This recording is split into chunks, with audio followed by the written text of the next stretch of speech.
We've seen how talking about a disagreement can sort the problem out right there, or we can leave it to blow up into a dispute, heading towards a conflict. An important factor is how people respond to each other and to the fact that a disagreement has come up.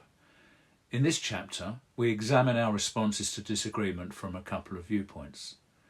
First, we see how we instinctively react, the so-called flight or fight response. Later, we explore different approaches we can consciously use. In any conversation, not just stressful ones, it's good to make sure our responses are thoughtful, not automatic. A primitive part of our brain controls instinctive behaviour, pulling our hand out of scalding water without thinking, for example.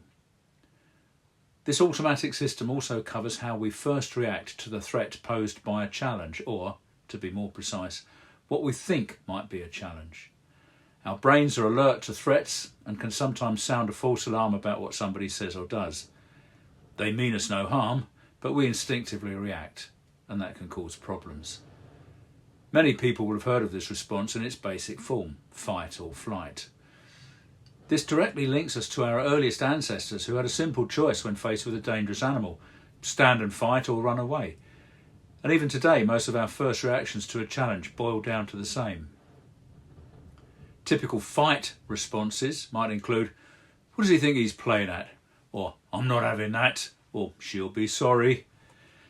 Signs of a fight response include anger and a determination to control events. Flight avoids a problem, not just by running away. People can spend a lot of time and energy doing anything but confronting the problem.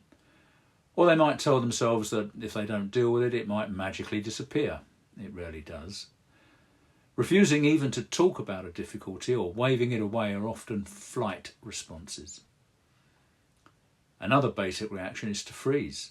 The person literally does not know what to do. Freezing can happen when someone, or a group, cannot cope with the situation, so they deny it's happening. Perhaps they hadn't seen a problem coming or hadn't expected such a strong reaction. A freeze can last as long as it takes to work out what to do next. It can also apply when a conflict has dragged on so long people are physically and mentally exhausted. Some mediators add another response, pleasing, when someone does not stand up for themselves and tries too hard to meet the demands of others to avoid confrontation or unpleasantness. Pleasing rarely works, especially at the instinctive level, where it usually comes across as weakness. There's no thought given to these responses. They are automatic and they are difficult to prevent. And because they are designed to protect an individual, there's no scope for working together, unless everybody decides to run away from, or stand up to, that hungry tiger. This means that if we follow only our instincts, we are likely to overlook or damage the important relationships we have with family, friends, neighbours and workmates. Some people say these instincts do not apply nowadays because we don't really have the option of a punch-up with a workplace bully or running away from a noisy neighbour. Yeah, today's situations might be different, but the effect is the same. Instead of fighting, someone might aim to beat the enemy by being first to complain to the boss or try to stir up gossip at the school gate. And that modern problem, road rage, is a perfect fight response. Rather than running away, someone might avoid having anything to do with a particular person, dodging across the road if they see them in the street, or leaving notes on their desk rather than speaking to them at work. Blocking a former friend on social media can be a form of running away.